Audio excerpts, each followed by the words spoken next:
Dear viewers, you're welcome to my YouTube channel. The weather outside is just amazing, and I thought that I should record this fourth video dedicated to the subject of India's soft power in in natural lighting, and that is what I'm doing today.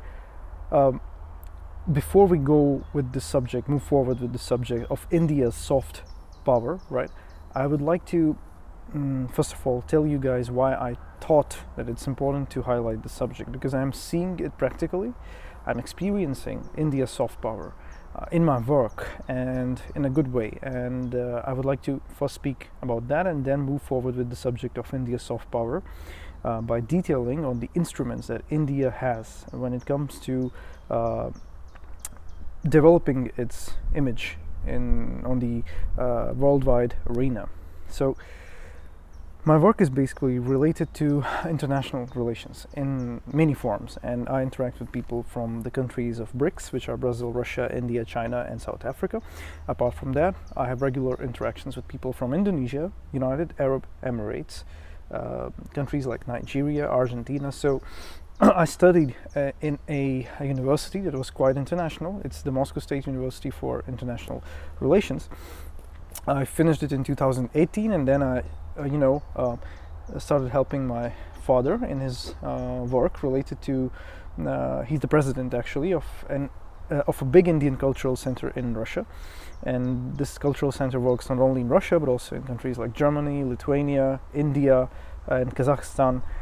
And apart from this, last summer in 2022, I began this organization. I founded an organization named Center for the Development of Russia-India Strategic Partnership. So in this framework, I have seen a lot of queries come in from different people from different countries, usually mainly from Asian countries, African and Latin American countries, saying that they're really interested in India, in some or the other way. Maybe they're interested to bring in delegations to India, maybe they're interested to source some raw material from India, maybe they're interested in outsourcing some services to India, so a lot of things. And then I was just sitting and, thinking about it, because I read in the news almost on a daily basis that India is the fastest growing economy and whatnot. And then it just strikes me, what exactly made India's image the way that today people are actually, without much analytical work, they're reacting quite positively to whatever India has to offer. And many of, geopolitical pundits are calling India next China. So it means a lot, because China is, according to me, in terms of how they organize themselves and how they have become sort of leaders in a lot of sectors, it's quite commendable and something can be learned from them, right? And then it just struck me that in India's case, it's mainly India's soft power. Now, what is soft power? Let's first talk about what is soft power.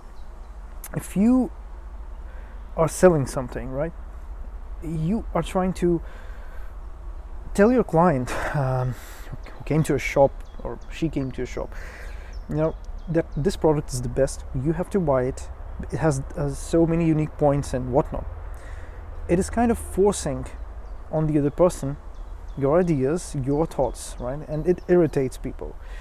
Now there's another approach. It is when, instead of going out there and shouting that our product is the best, you hire experts from some scientific field. For example, you're making a healthcare product. You hire experts from the healthcare sector, and experts, not clients, right? They're not your clients. They portray your product, if it has obviously these things inherent in it, that it is good for your health, or it is good to use it at least, once a week to enhance or to develop some positive aspect of your health. Just a hypothetical example.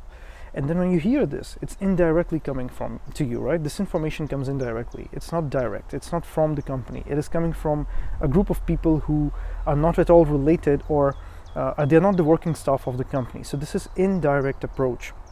And when you have this kind of indirect approach, this is what you call soft power. Hope you have understood it. It's just an analogy.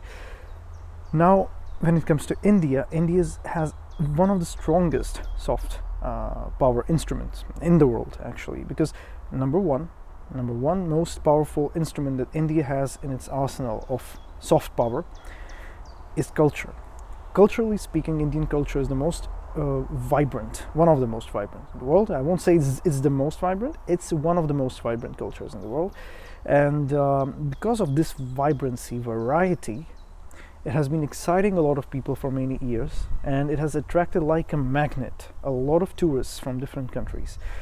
And another aspect of the cultural part is the movies, the Indian cuisine, the yoga, meditation, Ayurveda, which I call traditional Indian medicine. All these things together, they form the cultural aspect of India's soft power, the cultural, not the factors, but the cultural instruments, so to speak. These are the cultural instruments of culture that India is using to project its soft power, and they are some of the most powerful things in the world. Because when you see an Indian movie, someone in some country is a fan of Indian movies, and he's already being acquainted with Indian culture, right, through the movies. This is quite a powerful thing in itself, because it's not being forced on the person. He chose to see that movie, right? Or he chose to visit a yoga studio and improve his or her health, right? This is all choices being made by one person, and that person is interested in it. So it doesn't look like it's being forced upon. Now, the second aspect of India's soft power is the economy of India. It's the most fastest growing economy in the world, right? The second country, I believe, after India is Indonesia, which has one of the fastest growing economies. India, everyone is interested in the Indian market due to one simple reason: population. If you take a deep dive into the population aspect, you understand that a lot of this population is youngsters. It's people whose wages are rising. It's people who are becoming the new middle class, you can say, and this new middle class will require goods and services that are being sold by European countries, by, I don't know, all other developed countries, by the Asian developed countries like Japan, like Taiwan, like be it even China, actually, you know. So all these countries want to sell their products to the forming new emerging market in India, to the new middle class in India. This is one of the main reasons why India has attracted even a lot of foreign direct investment from countries like the United States, for example, right? And one more interesting point when it comes to the economic aspect is that you hear a lot of people saying that India is the next China, in the sense that you can set up factories there. And yes, recently Apple has opened 2 big Apple stores in Mumbai and Delhi, and it actually already makes iPhones in India, right? So they want to just expand on it.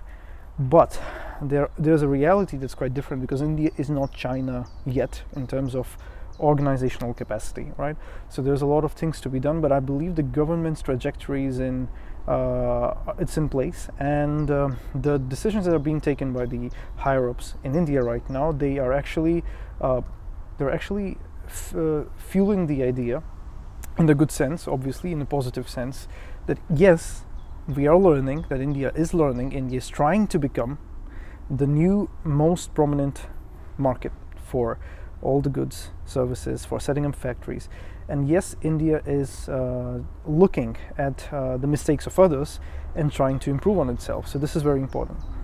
And the third very important aspect when it comes to India's soft power, it's, I believe, it's going hand in hand with everything else. I'm sorry once again for the noise.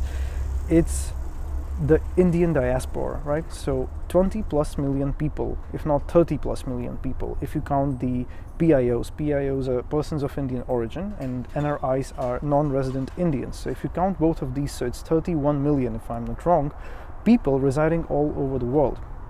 A lot of Indians are not just residing in other countries, but they are holding positions of power, of authority, in the corporate sector or in the government sector. So this is one more aspect of India's soft power that can be maximized and utilized even more efficiently than it is being utilized at the moment. Because I myself, I am an NRI and I live in Moscow, Russia. I was born in Moscow, and I see how much potential, first of all, how much Indian culture gave to me, right? In order for me to become the best version of myself, Of course, my parents have invested a lot in me, and but the cultural background, it helped a lot for me to gain certain insights that were maybe I couldn't have gained if I was born into a different culture. I'm not saying other cultures are more important or less important. I'm just trying to convey the point here that I feel lucky I was born into this specific culture. When it comes to, and as an NRI, I can say that the power of Indian diaspora and the connection that you have with countries, with people from your country, it's quite a powerful thing. And if used in the best way possible, you can build connections all over the world. Because I just opened up this ranking of countries where the Indian nationals are present in most quantities. So it is United States, Saudi Arabia, UAE, UK, Canada. It is a lot of other Arabic speaking countries like Oman and Bahrain. So there's a lot of countries where there's a lot of Indians, and you will find them in almost every country.